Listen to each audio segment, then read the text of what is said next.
खुलुमबाय रायजोफोर जोङो गासैबो सब बुस्थुखौनो फुजियो जेरै जोङो मोसौखो गलिखो न'खो अर बार जत जि दोङो माने बे बुहुमाव गासैखौबो जोङो फुजियो नाथाय मब्लाबा माने मानसिफोरनि खुगायाव खोनासंनो मोनो दे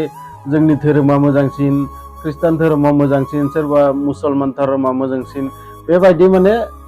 ओरैनो एसे बाथ्रा दान्थेलायनाय जोङो खोनानो मोनो आरो बयबो बेखिनि बाथ्राखौ मिथिथारगो जे बिदि दान्थेलायनाय जाथारोआनो मायावबा साब्रै साब्रा माने बोराय मानसि माने जमा जाबाथाय बेनिखायनो आं सानदों नोंथांमोनजों मोनसे भिडिअ बानायना बेखौनो शेयार खालामलायनि आसलते मा धोरोमा बयनिस्राय गेदेरसिन बयनिख्रुइ मोजांसिन बयनिख्रुइ गेदेरसिन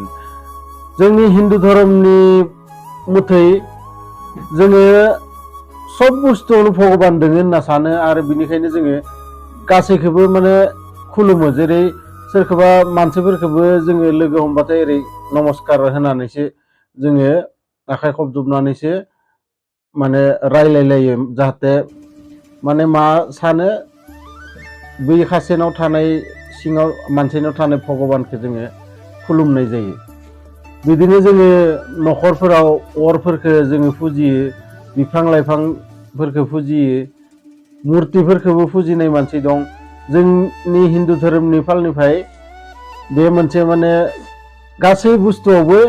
भगबान दङ होनना जोङो मानिना लायो नाथाय गुबुन धोरोमफोराव बेबायदि नङा बिसोरो मोनसे स्पेसियेल मोनसे बुस्थुखौसो बिसोरो भगबान होनना सानो आरो बे मोनसेखौल' बिसोरो माने फुजियो बेनिखायनो जोंनि हिन्दु धोरोमा बयनिस्राय पुराना धोरोम आरो बयनिस्राय गेदेर धोरोम होननानै जोङो मिथिनो मोनो बिदिनो गोबां जोंनि हिन्दु धोरोमनि जाथि आरो गोबां धोरोमनि मानसि दङ नाथाय गासैबो हिन्दु धोरोमानो जेरै जोङो बर'फोरा बाथौखौ फुजियो हारसाफोरा नाम न'खौ फुजियो नाथाय बिसोरबो नाम न'नि अनगायै आरोबाव मोसौफोरखौबो फुजियो बा बिफां लाइफांफोरखौबो फुजियो उखुमब्रैखौबो फुजियो बिदिनो बयनिबो माने जाथि अनुजायै बेलेग जाथिफोरा बेलेग माने रुल्स दोङो बे रुल्स हिसाबै जोङो भगबानखौ गाबज्रियो भगबानखौ जोङो फुजियो नाथाय गासैखौबो लोगो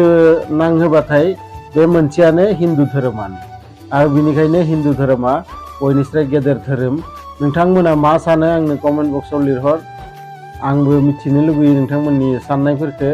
आरो लोगोसे आंनि चेनेलाव गोदानै फैदोंबाथाय आंनि चेनेलखौबो साबस्क्राइब खालामनानै नोंथांमोननि अननायखौ आंनिसिम बावहर गोजोन्थों।